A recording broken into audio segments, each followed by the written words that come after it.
Hello po mga kababayan, si Dante Maravillas. Dinefensa po ni Congressman si Alonto Adyong, si Speaker Martin Romualdez sa aligasyon ni Saldico na trineten siya na ipapatay. Sabi ni Adyong, wala mang ganun anyang natura si Speaker Martin. Yan no. Walang bayolente sa sistema nitong taong ito. Ko earlier claimed that Romualdez allegedly threatened to kill him if he spoke about the flood control scam or even returned to the Philippines.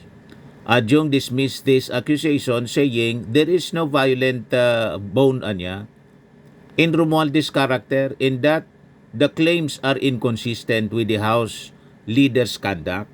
Walang ganong pag-ugali po si Martin Romualdez, matino, walang history po. Ang may history po ng violence po, si Piatos. Nambugbog, pagkatapos openly pinagbantaan yung ating Pangulo, si Martin, pati si Lisa Marcos.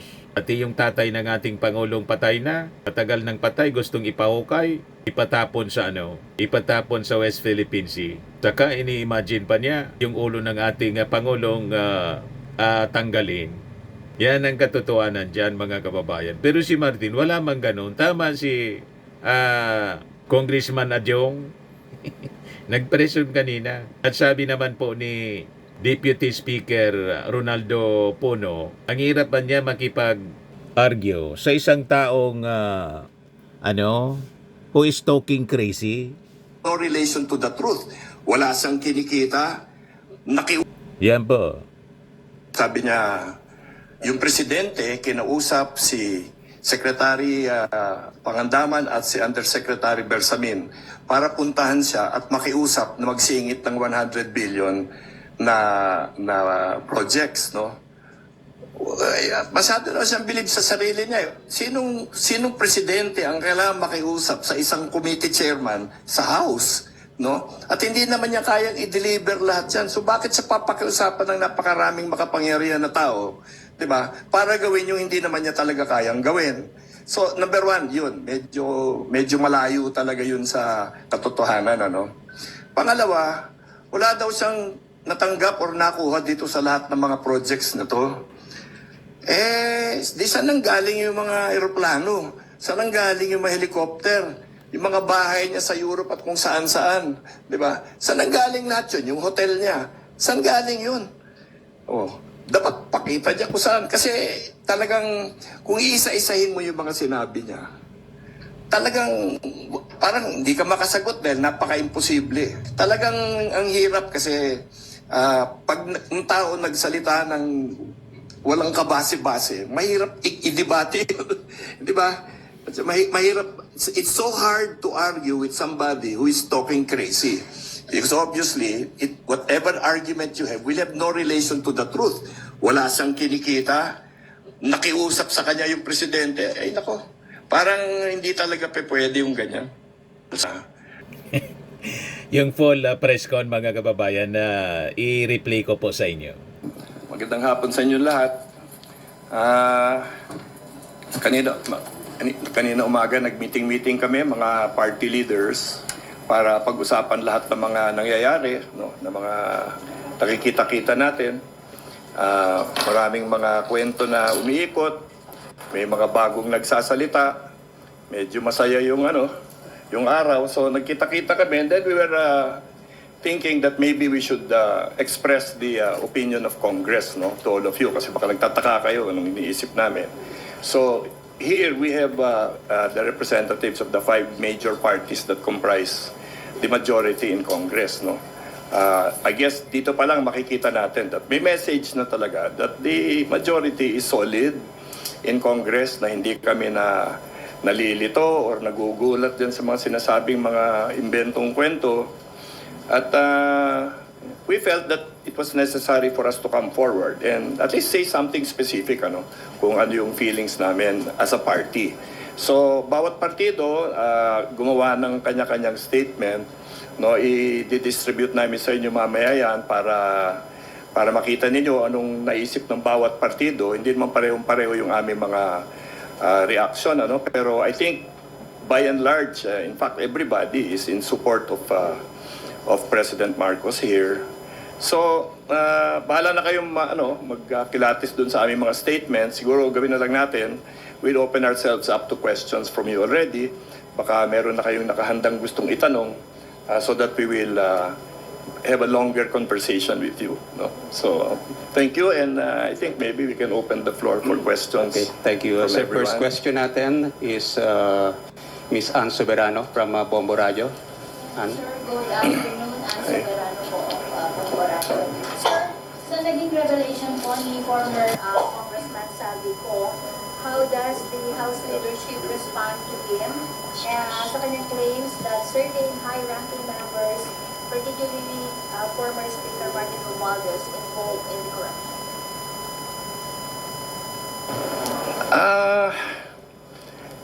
Well, hindi mo pwedeng bunutin yung isang sinabi niya and separate it from everything else he said, no? Kasi sabi din niya, wala daw siyang kinikita dyan sa mga inaareglo niyang mga insertions na siguro naman hindi ka panipaniwala, no? Kung titignan mo yung mga dates na sinasabi niya, hindi naman tugma dun sa mga developments na sinasabi din niya. So sa tingin ko, if you look at the overall statements of Mr. Ko, parang nabunot na lang sa kung saan-saan. And syempre, babanggitin niya yung mga taong nababanggit na rin, especially those that he feels will lead to greater credibility for himself, no? Porket matagal nang nababanggit si Speaker Romualdez, unahin niya yan, no? Kasi parang iniisip niya siguro mas maniniwala sa kanya yung tao kung sakyan niya yung paniniwala nila. But alam mo, well, everybody knows naman that he worked very closely with Speaker Romualdez, para yung mga sinasabi niya ngayon na sinabihan siya na pababaril siya, na sinabihan siyang ganito, ganyan. Parang ako, personally, hindi ako naniniwala. Kasi hindi ganun ng relasyon ng dalawa sa tingin ko. Dahil they, obviously, even if they did not agree in the later stages of last year until this year, matagal sila nagsama at wala namang ganyan sigurong relasyon. So, for him to accuse anybody at this point in time, I think is very presumptuous. Kasi siya na nga yung pinaka-guilty dito. Di ba? Siya yung nagtatago, hindi yung iba. Siya yung umiiwas ng mga tanong, hindi yung iba. So ituturo niya ngayon yung marami nang na-testify sa different investigative agencies. Siya ayaw niya magpatanong, magmi-mystery post siya ng mga ganyan. Sa tingin ko, we have to take all of this with a grain of salt. He's not credible, period. Sir, follow-up na. Do you think may behind sa kanya? Well, behind sa kanya, maraming kwentong ganyan. Wala naman kaming sigurong specifically alam pa dyan. But, well, that's not really, I think, the issue right now. Ang issue ngayon talaga is itong mga kwento niya. Dapat, he should be tested on the veracity of all of these things. Kasi, puro invento. Sa tingin ko, puro invento yan And, titignan mo yung baba, meron siyang palabas na litrato, yung kotse na nakalagay doon, yung plaka, L ang umpisa, Davao yun. Diba? Naghatid siya ng pera sa Davao. Tapos yung mga maleta, meron nagsabi sa social media rin na may mga, yung parang sales tag, price tag, na ang sabi nila, hindi ko alam kung totoo, kauumpisa lang ng SME pagbilian. So, some people are saying na binili lang yung mga maleta para kunan ng litrato, nagkamali sila, nasama yung kotse na galing Davao. So, there are so many factual issues in what he has been saying and posting. Siguro kaysa kami magpaliwanag bakit mali yan, ipaliwanag niya bakit totoo yan, di ba? It's not for us to disprove his crazy stories. Dapat siguro patunayan niya, show some evidence and some, di ba? More proof so that people will listen to him seriously. Di ba? And to add rin, sana po umuwi siya and mag-swear ng oath and, provide all the facts ng kanyang mga allegations din para tama yung proseso natin. Yun lang, pa-inad ko lang po. And as it is right now, yung statement niya kasi, it's purely hearsay. It's not sworn. And there's no way also to find out or authenticate the video. Importante yun sa ebidensya. na merong independent body to check the veracity and authenticity of the video. So, walang sworn statement, walang authenticity. At the same time, you know, when you come up with a statement like that, you have to be cross-examined. And all of these are absent. So, meaning to say, no probative value as of now. Is haka-haka lamang. So, kung gusto niya Marites. patunayan yan, siya kasi maraming inconsistencies sa kanyang mga statements. As mentioned earlier, na wala siyang kinita at binigay niya lang. Well, medyo siya yung unang na-charge. So, if he wants to prove himself, katulad ng sinabi ni Speaker Boji, kailangan umuwi siya at patunayan niya lahat ng sinasabi niya. Kasi as Speaker Boji earlier position is really accountability and transparency. And the only way we can find out the truth, umuwi siya at harapin yung mga akusasyon sa kanya. Well, in addition to that, no, I think you have to also go back with the timeline. I mean, if he's really is that sincere in coming out with the truth, why didn't he go out the moment that all of these things came about? No, I think the only time that he came out with that statement, outlandish it may seem, if you ask me, is when everybody who was appearing in the Senate pointed at him as the most guilty one. So I think it's how convenient for him to point out someone who is higher than him. I think he appeals to the ordinary logic of every Filipino that who actually is more superior to him. I think the Speaker and the President. So naturally, that would be a convenient excuse for him to appear as the least guilty. So I think tama nga po yung sinabi ni DSD at saka si Manong Ronnie na for him to establish his credibility, you cannot just expect the people to believe you. Come out on social media, on Facebook with all of these outlandish allegations and expect everyone will just toe in line and believe you. I mean, the only way for you to build the credibility is to allow your allegations be tested, the validity of it be tested by, by cross-examination. And sinabi nga nila, bumalik siya, umuwi siya with this, and mag-swear in siya, affidavit, and so that he can be open also to cross-examination. No, I think the public deserves that. If he really is one with the public in fretting out the truth, the longer he stays abroad, that would only mean one thing. Like he's creating this scenario wherein he would appear as the least guilty, regardless whether the country would fall, in disarray. Which is, to me, sabi nga ni Manong Ronnie, would only benefit, I guess, no? Kaya nga nagkakaroon nga ng haka-haka nga yun. Sino bang magbe-benefit dito with all of these allegations? So it's not, I think it's not far-fetched also for the people to form their own opinion regarding this, Saldico coming out at a very convenient time for a certain groups to benefit from all of this stress. Mandalo, you want to add before I ask the next? Sa amin, sa Norte,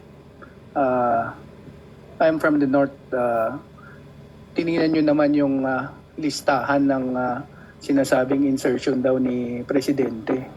Ang pinagtataka ko lang, kung si Presidente yun, sana sa amin ang karamihan ng insertion. Kahit tingnan niyo po yung listahan, halos wala po sa amin . Halos wala po . Taga-Norte naman si Presidente, sana kami ang mas nakakarami doon. Kung talagang insertion yun ni Presidente. Kaya kung minsan, parang sa amin na taga-Norte, it's quite unbelievable na mag-i-insert si Presidente tapos hindi kami ang magbe-benefit na taga-North. Kasi taga-North naman talaga siya . Kung titingnan mo naman, yung almost 90% ng panalo ni Presidente from the North . Yun nga . Parang may insertion pero wala namang benefisyong mga taga-Norte. Kaya I think yun doon pa lang, hindi ka na maniniwala doon na talagang insertion yun ni Presidente. yung sinasabi pong 100 million. Thank you. Panganiban Perez of GMA. Sirs and ma'am, you've known former Speaker Martin Romualdez for a long time, and former Representative Zaldico alleged that the former speaker threatened him that he will be shot if he comes home, that he will be robbed out by hired assassins. Ano pong masasabi niyo doon? Ang alam ko kasi mga ganun po, madaling magsabi, pero you have to prove na totoo yung allegations. And I think former Speaker Martin can answer that, and alam niya na walang katotohanan siguro sa mga akusasyon na ganito. I think ito yung sinasabi po namin from Lakas because we're talking about our party president. Ito po yung sinasabi namin sa Lakas na kung pag-uusapan po natin itong issue ng corruption na ito, dapat po base po yan sa verified na facts at base po yan sa mga ebidensya. Huwag po natin gawing plataforma ito na drama na kumbaga parang soap opera na alam mo niyo po yung mula sa puso na napanood niyo po yun. Parang ganun yan eh. May kalaban sikat yun eh, si Lina, tapos ginagawa ang lahat para mapatay yung mga kalaban niya. I mean, this is only happen in movies eh. I think my suggestion is, baka sobra at ang tagal niya sa ibang bansa, wala na siyang ginagawa at nanunood na lang ng Netflix. I mean, it's something that only happens in the movies eh. And kung ako tatanungin, I think the speaker, having served the House of Representatives for more than 3 years, all of us can testify that he has no inch of violence in his system. In fact, inaano nga eh, wala akong kabayo-violent itong tao na to. I can say that, no, for someone who has been working closely. I think DS Puno can also say that. Wala pong violente sa sistema ng former speaker. That's why the entire house voted him twice as a speaker. Dahil alam po namin kung gaano po yung ka-steady na kanyang leadership at yung serbisyo po niya na gustong mangyari sa taong bayan. Mela of PTV4.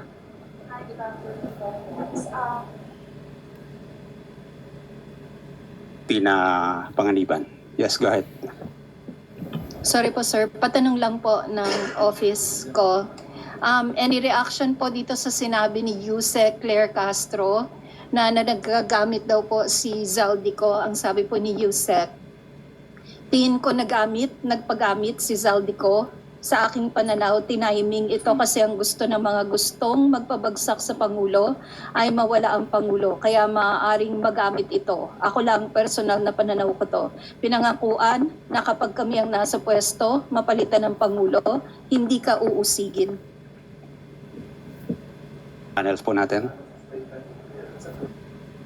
Sa akin naman, di ba kanina sinabi ko, the reason why nagkakaroon ng ganitong klaseng opinion, it's because you also go back to the issue eh. Ang issue kasi it's not only about cleaning the government, it has also something to do with the current political system and trend that we're having right now, di ba?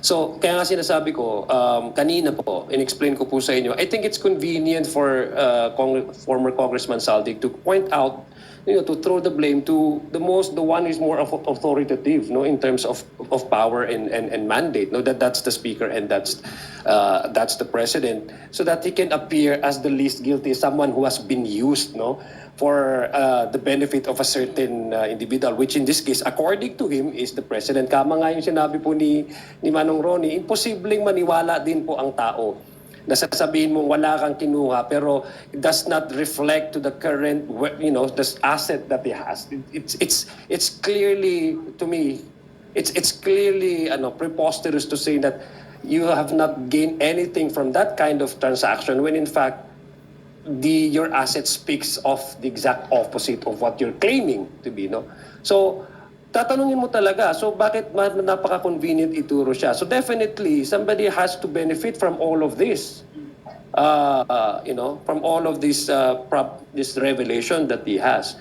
So with the current political trend, that's the reason why nandito po kami, ang party leaders, is to offer the public, and not only to call for sobriety, but also to reaffirm our commitment to truth and to the rule of law. Kasi may mga ongoing pong ICI ngayon, may mga legal procedures and proceedings kung paano po dapat natin ibabato ang ating mga aligasyon. Gusto ho natin, lahat ho tayo, gusto ho natin mapabuti at mapaayos ang sistema ng Pilipinas. Ang hindi lang na ho natin pinagkakasunduan ay yung mga gagawing itong legitimate ito na mga issues, concern at ibabato at gagawing political drama na may magbe-benefit kung sino man yon. So I think it perfectly fits where Saldico is right now. That's why every one of us now is thinking that probably we're forming our own idea. Sino ba talaga magbe-benefit ito? Definitely not the president, but because the president is the one being accused of by Saldico. Earl? Mga pahayag. Sinabi niya po that the president is facing a profound crisis of confidence. On her words, exactly, she said the president now faces a profound crisis of confidence, especially in the way these corruption investigations are being handled, which appear to lack both direction and result. We also seek clear answers on how the budget Statement galing kay Sara yan billions of kanina. pesos was approved under his watch. The BP demands accountability daw po alongside with the people. Your reactions, Kong? With all due respect, I think this is what I don't understand. The very person who actually wanting to clear out all this mess, using his authority to really upend whatever mess that we're in, is the one that is now being pointed at as the one to be faulted. No, I mean, let's remember the president came out during his SONA, saying these things, at the expense of probably the capital of his own administration. I mean, for someone who does that, it only speaks about sincerity and the confidence that the administration, with all the illegal instruments at his disposal, with the robust working of the courts, the entirety of his government and administration, it only speaks not of lack of confidence, but actually the certain amount and the enough amount of confidence in that kind of in the government. Nobody would even come out exposing na meron talagang problema, tapos ikaw yung pangulo na alam mong walang mangyayari halimbawa, or alam mong hindi ka confident doon sa magiging resulta nung gusto mong ayusin sa gobyerno mo. I think it speaks about not only just confidence of the workings of the government, because he allows the course of the law and the justice to have its own course in investigating all this mess. It also speaks about his sincerity as a leader to really reform the system. I think at the very least, we owe, at least man lang, maski pasalamat man lang, because isa lang siya sa presidente. Ang dami pong naging presidente at ang daming problema, pero wala pong tumayo at lumabas at sinabi niya na kailangan natin imbestigahan ito. Siya lang. Hindi ko maintindihan. Dapat nga suporta ang bibigay natin sa kanya. Pasalamat ang bibigay natin sa kanya at the expense of probably putting his administration at risk. It speaks about the character, the sincerity that he has to reform the government. At least owe him some things, no?